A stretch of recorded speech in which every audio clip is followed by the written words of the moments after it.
church! It's Friday again. Thank you for joining me. Today's lesson is Exodus chapters 4 through 6. And these are some difficult chapters today. These aren't the feel-good, kumbaya chapters that we're used to in some of our readings. But these chapters tell us and show us why having complete faith in God and His will and His plan and not our own is so important. So in chapter 4, we just got done in chapter 3 with the burning bush. And in chapter 4, we're seeing the preparations to return to Egypt. And what does Moses do? Like us all, he has these deep insecurities. Like, God, I can't do this. You want me to do this? Insecurity about leadership, insecurity about being able to carry this out. And God responds, and He gives him 3 signs to prove His authority, right? He does the staff that turns to the serpent. He takes the hand from leprosy to healed. The water of the Nile, it turns to blood on the dry land. And despite these signs, Moses starts with, okay, well, that's great, but I have a speech impediment. I'm slow at speech. And this starts irritating God. And so God appoints Aaron, Moses' brother, to basically be the spokesperson. Like, okay, that problem's solved. We got your brother. Now get to it. So Aaron goes, at the end of this chapter, Moses returns to Egypt with his family, and Aaron goes and speaks with the elders of Israel, and they believe, and they're worshiping. And we go into chapter 5, and this is the first confrontation that they're having with Pharaoh. And remember, God has told Moses that this isn't going to be easy. I'm going to harden his heart. And Moses can't see past his nose. He knows what God's asking him to do, but he doesn't understand why God is doing the things that He's doing, or why God is allowing the things to happen. So in the first confrontation, we hear that famous saying, let my people go. Moses and Aaron deliver this message and demand, let my people go. God said, let my people go.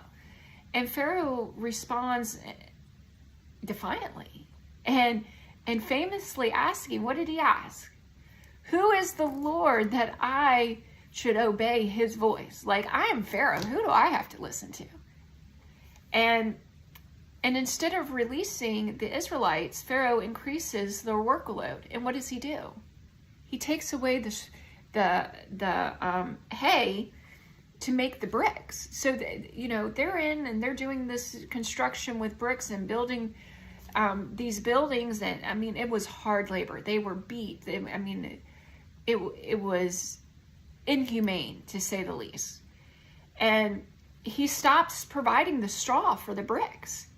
But he tells the foreman, I don't care that they don't have straw. They have to go find the straw, but I still want the same production. And the Israelites were forced to gather their own straw and still maintain the same daily quota. And when they fail, the Israelites foremen, they're beaten. And the people turn against Moses and Aaron, accusing them of making the situation worse. And Moses he feels bad for his brothers. These are his people, and they're being punished beyond recognition. It is so inhumane. But God had a plan. But Moses didn't trust that. And he goes to God and he's asking him, why have you brought this trouble of the people? Why are you allowing this? And then in chapter 6, the covenant is reaffirmed. God responds to Moses' despair by revealing His name, Yahweh, the Lord, and emphasizes His faithfulness to the covenant He made with Abraham, Isaac, and Jacob. And God gives Moses this message, a specific message of hope for the Israelites. And he gives them 7 promises, right? They're going to come out from the burden of Egypt. I will deliver you from slavery. I will redeem you with the outstretched arm, which we're going to see that in the next few chapters. I will take you to be my people. I will be your God. I will bring you into the land I swore to your ancestors. I will give you possession. And in the end of this chapter, we see the genealogy of Moses and Aaron. So that sets us up.